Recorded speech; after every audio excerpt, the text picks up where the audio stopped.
Hey, what's going on, guys? It is your boy here, of course, the combat consultant, the soundboard god, Jacob Cooperman.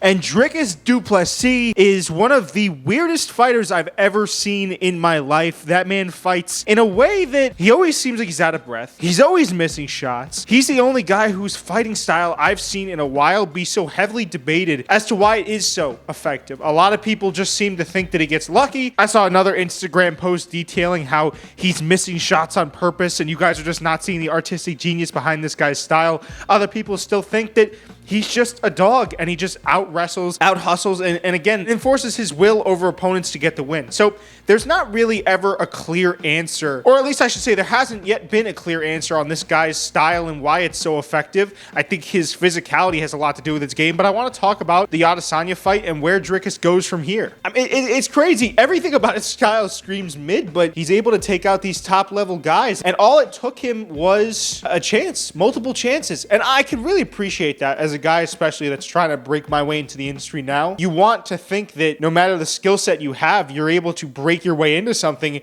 And to du Plessis' credit, especially against Sean Strickland, which is actually one of the fights where I thought he looked the best and the most technical, funnily enough, against another guy that has an odd style, he absolutely delivered. You got to think he's not only now won the title, but he's defended it once against one of the middleweight's best athletes of all time. I mean, that's not a sentence I thought I'd ever be saying about Dricus du Plessis, but here we are in 2024. He's a belt holder, and I might be interested about seeing him go up or go down in weight. Obviously, one of the first things he gets asked after the fight is how much a fight with Alex Pereira would interest him, because Alex Pereira was hate watching to see Izzy lose, I'm assuming, and seemed to have caught the fight on the TV. I think he alluded to the fact that he would want to go back down to 185 for one time. I know that he's fighting Khalil Roundtree Jr. soon, but I would love to see that fight, whether it was Dricus going up or Adesanya coming down. I do think he may run into a wall with that one. But if there's also one thing that I've learned, it's that you never bet against Dricus du Plessis. No, you know what? But with Bilal at 170, if he strings a few defenses together, I wouldn't mind those two going at it. Obviously, again, Pereira's up at 205, so that's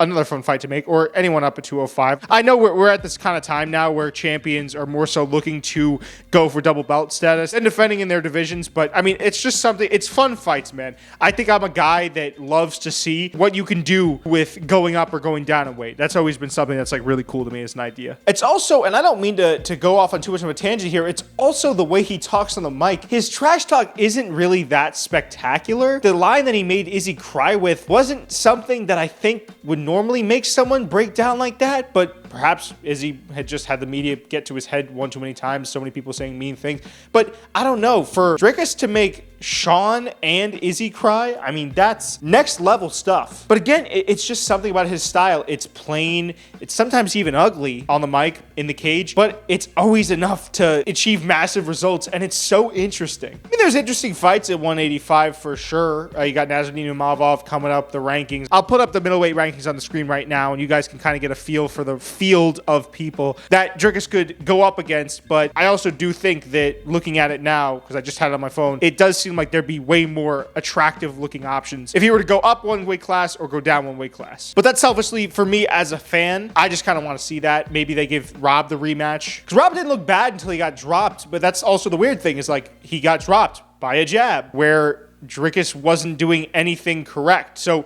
maybe there's an option where you give Rob the rematch. I wouldn't hate to see that. You've got guys you could throw at Dricus, but do those make fun fights? I'm not sure. I mean, for me as a fan, I don't personally care for those, but maybe I'm more casual than the average person. Brendan Allen's not a bad fighter. He's not a boring guy, but I don't know. It's just like Dricus versus Brendan Allen. It's hard to find the storyline in that. You could absolutely do the rematch now that I'm thinking about it. I can't believe it slipped my mind up until now. You could absolutely do the rematch with Sean Strickland. That's probably going to be the next logical step that the UFC takes. At least if I were the UFC matchmakers, that's the next logical step that I would take. But we will see. I mean, super weird fight, gets the submission win, but also had Izzy hurt at some points. He is an enigma. And I want to see him fight more. I think we have a potential star in our hands. I think he could open up a new market for South Africa that wasn't there before, especially training out of the gym that he comes from with Cameron Simon and all those guys. I know Cameron Simon recently got finished by Peyton Talbot, but he's nonetheless, I think, a fun fighter. So we'll see. We'll see what happens with that South African crew. And without further ado, guys, that has been the video for this week. Thank you so much for tuning in. It's been your boy, the Jewish Jawline, the soundboard god, Jacob Cooperman. And I'll see you on the next one. Peace.